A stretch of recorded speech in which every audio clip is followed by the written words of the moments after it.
नमस्कार, आप देख रहे हैं रिपोर्ट्स इंडिया। क्या वाकई वुहान लैब में एक इंटर्न से लीक हुआ कोरोना वायरस? जाने इस बात में कितनी है सच्चाई। कोरोना वायरस के चलते पूरी दुनिया में हाहाकार मचा हुआ है, लेकिन जिस देश में इसकी शुरुआत हुई यानी कि चीन, वो इससे लगभग उभर चुका है। अब पूरा विश्व, यहाँ तक कि सुपर पावर अमेरिका भी चीन की तरफ संदेह भरी नजरों से देख रहा है। अमेरिकी राष्ट्रपति डोनाल्ड ट्रंप चीन को पहले ही परिणाम भुगतने की चेतावनी दे चुके हैं। अब एक वैज्ञानिक के दावों से एक नए विवाद ने जन्म ले लिया है। दरअसल फ्रांस के नोबेल पुरस्कार विजेता वैज्ञानिक ल्यूक मॉन्टेग्नियर ने कहा है कि कोरोना वायरस एक लैब से आया है। उन्होंने कहा कि सार्स कोरोना वायरस 2 वायरस एक लैब से आया है और ये एड्स वायरस के लिए बनाई जा रही वैक्सीन के निर्माण के प्रयास का परिणाम है।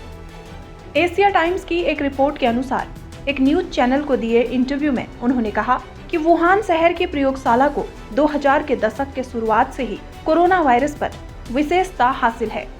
वो इस क्षेत्र में एक्सपर्ट है। पिछले काफी समय से इस बात पर चर्चा हो रही है कि कोविड-19 वायरस एक लैब से निकला है। अमेरिकी राष्ट्रपति डोनाल्ड ट्रंप ने पिछले हफ्ते फॉक्स न्यूज की रिपोर्ट में स्वीकार किया था कि कोरोना वायरस चीन के वुहान इंस्टीट्यूट ऑफ वायरोलॉजी में काम कर रहे एक इंटर्न द्वारा गलती से लीक हो गया। फॉक्स न्यूज की रिपोर्ट में यह दावा किया गया है कि हालांकि वायरस चमगादड़ों के बीच स्वाभाविक रूप से पाया जाता है और ये कोई जैविक हथियार नहीं है, लेकिन वुहान प्रयोगशाला में इसका अध्ययन किया जा रहा था। न्यूज चैनल ने कहा कि वायरस का प्रारंभिक प्रसार चमगादड़ों से मनुष्य में था। उन्होंने ये भी बताया कि पेशेंट 0 प्रयोगशाला में ही काम करता था। लैब का एक कर्मचारी गलती से संक्रमित हो गया और वुहान की लैब के बाहर आम लोग संक्रमित हो गए। प्रोफेसर मॉन्टेग्नियर को उनके सहयोगी प्रोफेसर फ्रांकोइस बर्रे सिनोसी के साथ एड्स के वायरस की पहचान के लिए मेडिसिन में 2008 के नोबेल पुरस्कार से सम्मानित किया गया था। हालांकि उनके सहयोगी और वैज्ञानिक कोरोना वायरस पर उनके इस नए दावे की आलोचना कर रहे हैं।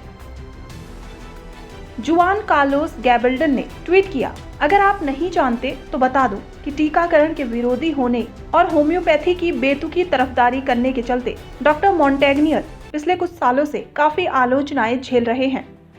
वे जो भी कहते हैं उनकी बातों पर यकीन ना करें। वॉशिंगटन पोस्ट की हालिया रिपोर्ट के अनुसार 2 साल पहले चीन में अमेरिकी दूतावास के अधिकारियों ने चीनी सरकार के वुहान इंस्टीट्यूट ऑफ वायरोलॉजी, जहां घातक वायरस और संक्रामक रोगों का अध्ययन किया जाता है, उसमें पर्याप्त जैव सुरक्षा न होने को लेकर चिंता जताई थी। हालांकि ये संस्थान वुहान के वेट मार्केट के बेहद पास स्थित है और चीन की पहली जैव सुरक्षा स्तर 4 वाली लैब है। लेकिन अमेरिकी विदेश विभाग ने 2018 में चेतावनी दी थी कि इस लैब को सुरक्षित रूप से चलाने के लिए वहां पर्याप्त रूप से प्रशिक्षित टेक्नीशियन और जांचकर्ताओं की कमी है। आज इस रिपोर्ट में बस इतना ही। अगर आपको हमारा वीडियो पसंद आया तो लाइक, शेयर और सब्सक्राइब करना ना भूलें।